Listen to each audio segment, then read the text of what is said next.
Hello and welcome to another episode of Controlled Living.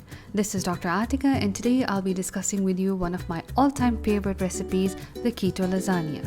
You're going to love making this recipe if you're doing a low-carb diet in general or you're following the ketogenic lifestyle. This lasagna has a cult following in my social circle and I do end up making this recipe at least 1 to 2 times a month because it's an all-time favorite.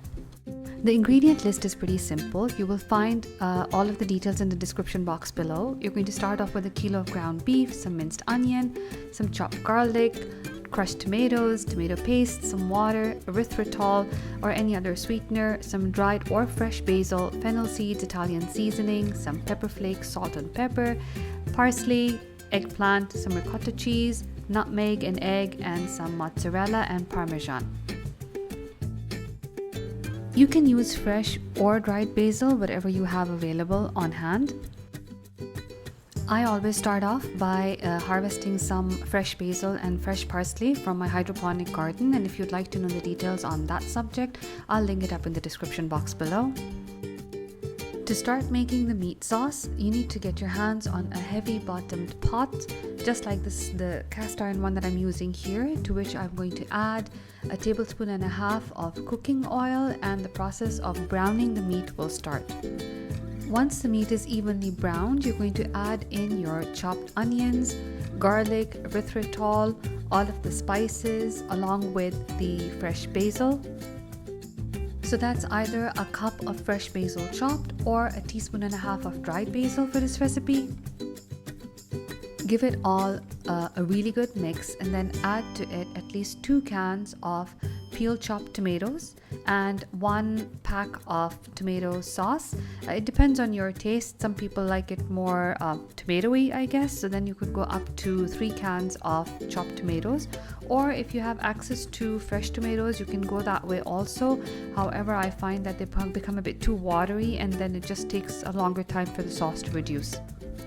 This sauce is going to be reduced on low heat for at least an hour to an hour and a half. It's going to be simmering, so just add half a cup of water and then put it on the side to simmer. Since this is a low carb recipe, we're basically going to be replacing the pasta layer in the lasagna with some grilled eggplant.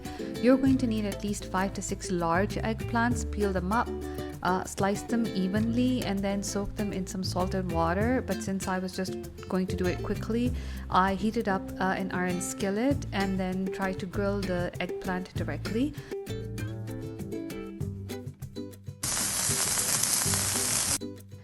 This next step is completely optional. The reason is that ricotta cheese is not easy to get your hands on in Saudi Arabia, and then it's very pricey.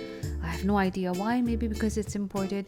Anyhow, for the sake of this recipe, I'm using nearly 500 grams of ricotta cheese, to which I'm going to add an egg, a pinch of nutmeg, and some chopped parsley. Now, I have made this recipe without using this ricotta cheese. I've used feta cheese instead of that, and I've just completely skipped this step also, and either way, the recipe turns out pretty decent. Next, we're going to start layering up the lasagna. I'm going to start off with 2 to 3 tablespoons of the meat sauce, covered up with the grilled eggplant, a few spoons of the ricotta cheese mixture, topped off with the slices of mozzarella. Keep on building up the layers until you're nearly 4 to 5 centimeters below the edge of the pot.